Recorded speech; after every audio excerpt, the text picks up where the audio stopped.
Oh, hello everyone. Something I'm going to touch base on this evening.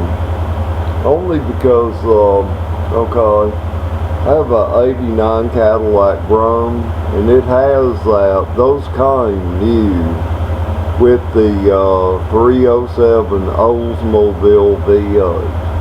They painted them black. Actually, I wish they'd have chose a light blue or even red. You can see them easier to work on. But, okay, it's got the Oldsmobile 307 V8 in it. I bought that car new in November, around the end of November in 1988. And the reason I made this video, I've had a great deal of cars in my life. I made 63, and I've had a lot of cars. I've had Chevrolets in the 60s, 70s, 80s, with the 350 V8, 305 V8. Okay, there's a few. I've had Cadillacs with 425. A Buick that had a 455 engine, a Buick Electra 225, a 70 model, an Oldsmobile station wagon, a 70 Vista Cruiser had the 455 V8. So I have plenty of apples and oranges to compare with, back and forth, in order that I know what I'm talking about. Plus the time, not the time, the amount of time I've been all around auto mechanic, all around. I mean, I'm a rebuilder of automatic transmissions, engines.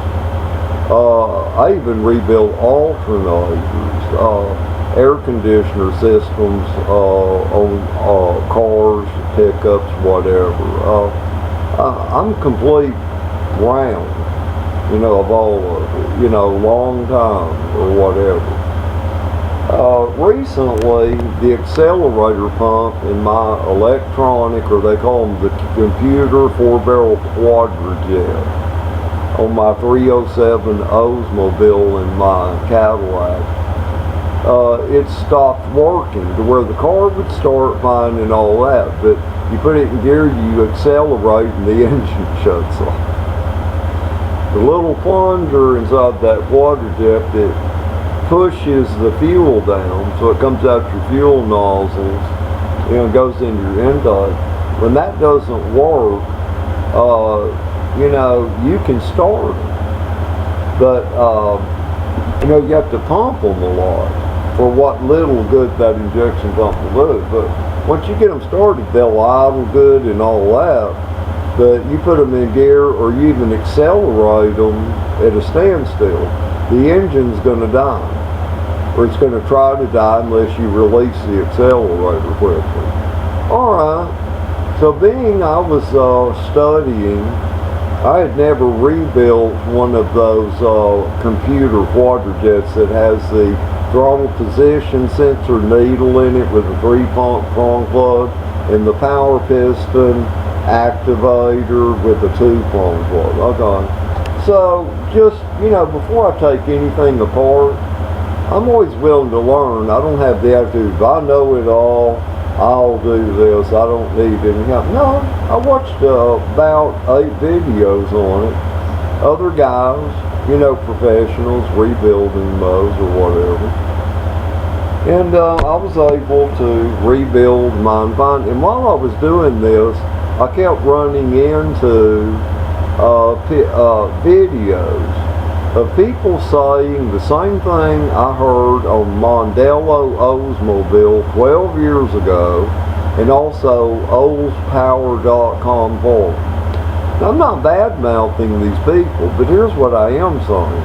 oldspower.com and Mondello, you're saying things that are not true, people. You're saying things that are absolute fiction. Like, for one thing, okay, a guy on here with a videos called Useful Entertainment.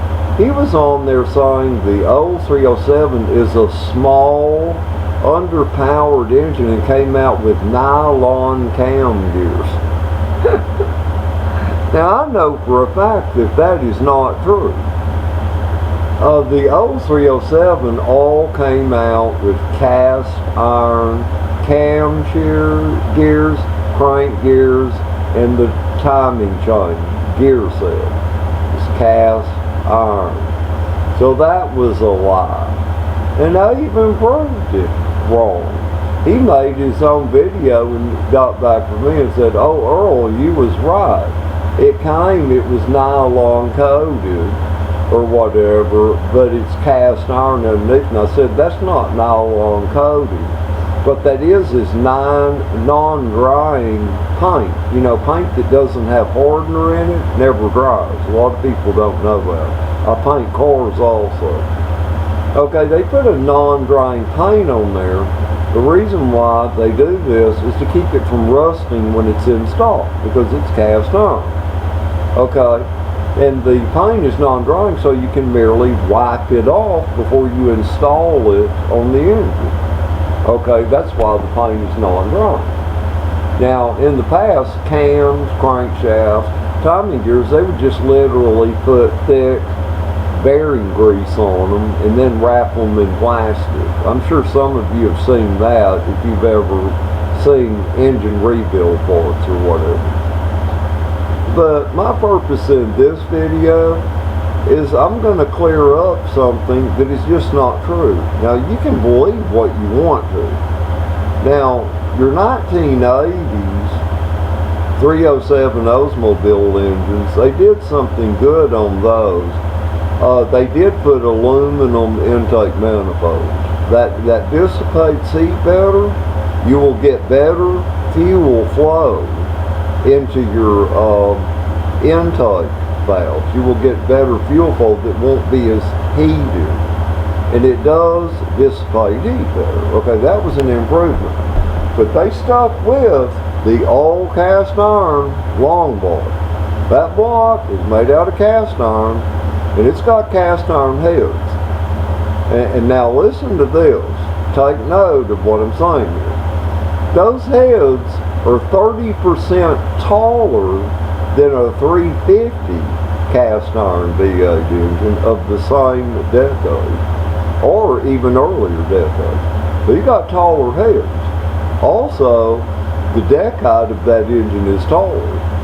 And I can prove that just by the proof that's in the pudding. Why is the old 307 intake 30% wider than the Chevrolet 350 V8? Because it has a taller deck height, people. It doesn't take, a master scientist to figure that out. Also, they call these 307Os, they say they're underpowered and they're small. How are they small? The 307, the 260 Oldsmobile V8 and the 307, those engines are in the same class as the 400 Oldsmobile in the late 1960s and the 1970s version of the 403 Oldsmobile V8 is that same engine block. It is the same engine block. So how is it a small engine whenever that engine is physically bigger? That 307 Oldsmobile is physically bigger than a 400 Cleveland Ford, modified Cleveland, or the earlier design, either one. It's bigger than the 351 Ford Cleveland. It is bigger than the 350 Chevrolet V8 engine. And guess what? It weighs more. A fully dressed, without transmission, a fully dressed 350 Chevrolet V8 engine with alternator and your accessories on it, alternator, water pump, your starter, intake manifold with a carburetor, weighs 575 pounds. But guess what? And this is an absolute fact. The Oldsmobile weighs 50 pounds more. than that 350 cast iron Chevrolet V8, and weighs 50 pounds more than your 351 Ford Cleveland V8 all cast iron, bringing it to a weight with accessories 620 pounds. 620 pounds. 620 pound engine weight in the Oldsmobile line is exactly what the early to mid 1970s Oldsmobile 400 and 455 was. And the reason it weighs that, it's the same block, people. I mean, now it has a 1 inch shorter deck height than the earlier 455 Oldsmobile, but it is the same as the 400 Oldsmobile and the mid 70s 455 Oldsmobile V8. See, a lot of people don't know that. There's a lot of things people don't know. Now, the other myth, these engines are underpowered in weight. No, they're not. No, they're not. Because, okay, this Cadillac weighs 4,600 pounds. Alright. It's a 4-door car. It's a heavy car. Long car. Alright. I drove that car from the time I bought it. I remember I drove out until 2001.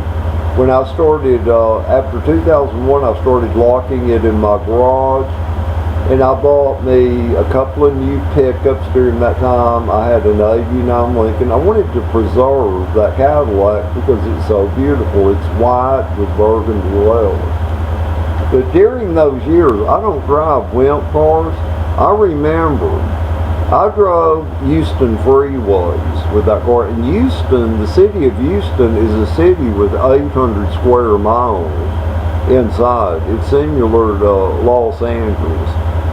And I remember I drove those freeways.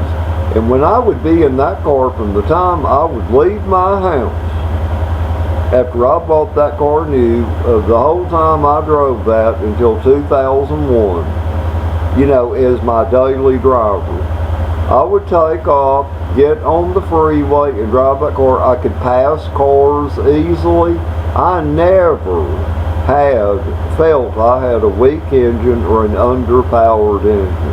I never one time felt that. Because if it would have been underpowered, first off, when I bought it new, November of '88, if that engine would have been underpowered, I would have never bought that car. Because at the time, my main driver was a '79 Cadillac sedan DeVille with the 425 V8. I would not have replaced that with a wimp car. And that car has always been, it has a lot of power. Now here's something, it has more power. See, I can compare. I had a '75 Caprice Chevrolet with the 350 V8. This car has more power than that one did. I also had an '82 Chevrolet Caprice with the 305 V8. This engine has more power, the 0307. See, I have things to compare it with, and those were good running engines that I'm using as an example. But here's where I think the myth of them being underpowered is. All V8 General Motors cars I've ever had that have that 4-barrel Quadrajet, here's something they all have in common. You will think your engine is underpowered and weak because those carburetors have a tendency to bog down when you accelerate. They bog down. I corrected that on mine to where I now have no hesitation after I rebuilt my carburetor. But I forget exactly what that is on there that causes that. But it's something I was able to figure out, that I got rid of the bog down issue on it. But that's what's wrong with Quadrajets. They bog down when you accelerate. damn, I wished I could remember what that was, but when I rebuilt this carburetor on this car, it's been about a week now, I noticed something in that carburetor, and I'm like, aha, no wonder these damn things do this to people all the time. I noticed something I hadn't noticed before.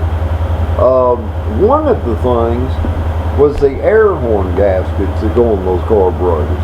It has to where the power piston that has two needles that's in your float bowl, to where those needles, the gasket pushes under that and goes around the needles. That part of that gasket rubs on those, and it prevents the power piston from going down when it's supposed to.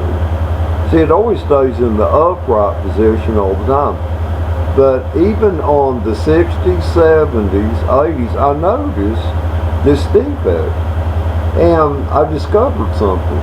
If you literally take that small piece of gasket off, it's about the size of a dime, it serves no purpose, and that rubs against your power piston needles. Now that's one of the things I noticed, because now I don't have the bog down issue like I did on all of them in the past. And a lot of times people mistake that for lack of power. Like they start out, from the time they accelerate from a red light or a stop sign, and it's like, man, this engine is weak. But what it is, they're not getting enough gasoline through the damn intake manifold. Is what the problem is. It's not because the engine's weak, they're not getting enough gasoline. They're only getting a minimal amount of gasoline. And then they're on the freeway or the highway, they punch it, and it's like, damn, this engine, it just doesn't have power. No, it does, but it's not getting adequate fuel, is what the problem is. You know, it's the nature of Quadrajet carburetors. They're the best carburetors. They're great, great carburetors. I love them. Especially now after I rebuilt this one my way. I mean, that car, I have a 2002 Ford truck with per cylinder fuel injection. You know, and then I have a 98 Dodge Ram also, it's got the per cylinder injection. Now this is something they say cannot be true in fuel performance. This has zero hesitation. And you're talking about a carburetor, it has zero hesitation. And you rev it, it revs immediately. So if a Quadrajet, if that baby is adjusted right, that carburetor is as good as today's fuel injection. I know that.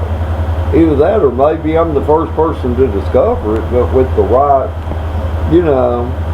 But anyway, the purpose of this video, I want to tell people the things you're hearing about the Olds 307, it can be on Mondello or oldpower.com or other people, that this is a small engine and a weak engine. It's not true. It is not true. You know, and not only that, but I have known people in the 80s that had Delta 88 Oldsmobiles and 98 Oldsmobiles, you know, the four-door sedans in the 80s. Those cars, they ran, the standard engine used was the 307 Olds. And I do remember those had good power. And the truth of it is, you figure that Oldsmobile outweighs your other middle-sized V8s by 50 pounds. That engine with accessories weighs 620 pounds. And your Chevy, your lightweight, they have two versions. The lightweight 350 is said to weigh 525. The heavier weight version is 575. You know, which that is 45 pounds less than the Oldsmobile 307. But where the rumor, the myth that the 307 Oldsmobile was a small engine, no, it's bigger in comparison to other medium-sized V8. It's bigger. What that meant is to compare it with its own 455 version. It was the smaller block of that, the 455 version, but not a small engine. A small engine V8 would be a 302 Ford, a 289 Ford V8. That is a small engine, but not the old 307. Is not a small engine. And those do have power, and that cast iron on those heads is 30% taller on that Oldsmobile than your 350 cast iron V8 Chevrolet. That is a fact, people. Well, I'm just, what I'm telling you isn't based on their bullshit specifications or their talk. Mine is based on it's proof in the pudding. It's from me owning this stuff, owning a big car with the 307 Olds that is now 30 years old. I know what I'm talking about. And I've had experience with them, and I've also had the other type engines in different cars that I've owned. And I know the difference. In the pelt of these engines, the ability, the power, and the sizes. But here's something even for the novice individual to focus on. If the old 307 is a small V8, well then why is the 350 Chevrolet V8 intake manifold this wide, but the Oldsmobile is this wide? See, that speaks for itself, because you have to have a taller deck height to end up with a wider intake manifold, people.